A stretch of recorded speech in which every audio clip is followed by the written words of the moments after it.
Pemerintah Malaysia membantah laporan yang menyebut adanya pengalihan wilayah perbatasan di Sabah, Kalimantan. Negeri jiran juga membantah kabar soal pertukaran lahan antara Indonesia dan Malaysia. Tanggapan ini disampaikan menyusul laporan media yang menyebut 3 desa di Kabupaten Nunukan, Kalimantan Utara telah ditetapkan sebagai bagian dari wilayah Malaysia. Kuala Lumpur menegaskan pembahasan batas wilayah di Pulau Borneo masih berlangsung dan belum ada keputusan final. Menteri Luar Negeri Malaysia Muhammad Hassan mengatakan perbedaan antara peta dan kondisi di lapangan menjadi salah satu alasan mengapa pembahasan teknis masih berlanjut.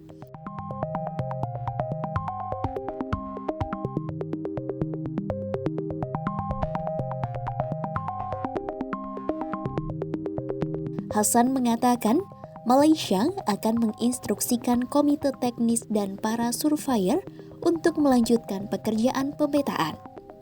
Namun keputusan akhir nantinya akan ditentukan melalui kesepakatan para pemimpin kedua negara.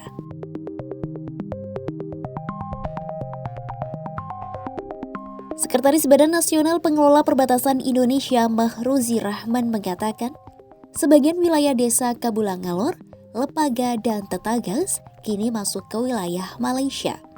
Mahruzi mengatakan, perubahan itu berkaitan dengan kesepakatan kedua negara mengenai Pulau Sebatik yang ditandatangani 18 Februari 2025. Kesepakatan itu menetapkan batas wilayah Pulau Sebatik dengan bagian utara berada di bawah yurisdiksi bagian Sabah, Malaysia, dan bagian selatan masuk wilayah Indonesia, tepatnya Kabupaten Nunukan. Penetapan batas tersebut pun berdampak pada pergeseran garis perbatasan di wilayah lain di Kabupaten Nunukan. Sebagai kompensasi atas berkurangnya wilayah Indonesia, Malaysia disebut memberikan lahan seluas 5.207 hektar kepada Indonesia untuk pengembangan pos lintas batas dan kawasan perdagangan bebas. Sementara terkait warga 3 desa, Mahruzi menyatakan pemerintah Indonesia akan memberikan kompensasi kepada warga 3 desa tersebut. Namun laporan itu dibantah Perdana Menteri Malaysia Anwar Ibrahim. Anwar mengatakan laporan tersebut tidak benar dan menyebut negaranya akan bernegosiasi dengan baik. Ia menegaskan, negeri jiran akan melakukan perundingan secara damai dengan Indonesia terkait isu kompensasi lahan.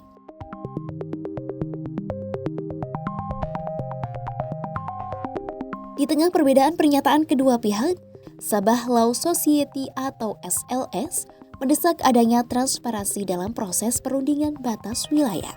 Presiden SLS Muhammad Nazim Maduarin menyatakan pemerintah federal Malaysia telah menegaskan tidak ada penyerahan atau pengalihan wilayah Malaysia. Namun di sisi lain muncul laporan yang mengutip pernyataan pejabat resmi Indonesia justru menggambarkan situasi yang berbeda secara substansial. Nazim menilai laporan Indonesia yang menyebut angka spesifik itu bertentangan dengan penjelasan Malaysia yang menyebut proses tersebut hanya sebagai penegasan teknis batas wilayah. Menurutnya, dua narasi itu tidak mungkin menggambarkan hasil yang sama tanpa adanya dokumen hukum yang jelas dan saling menjelaskan.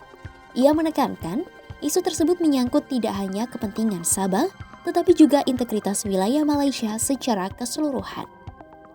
Dari itu, Nazim mendesak agar seluruh dasar hukum dan teknis termasuk perjanjian, instrumen resmi, catatan survei bersama, serta peta-peta resmi dibuka ke publik.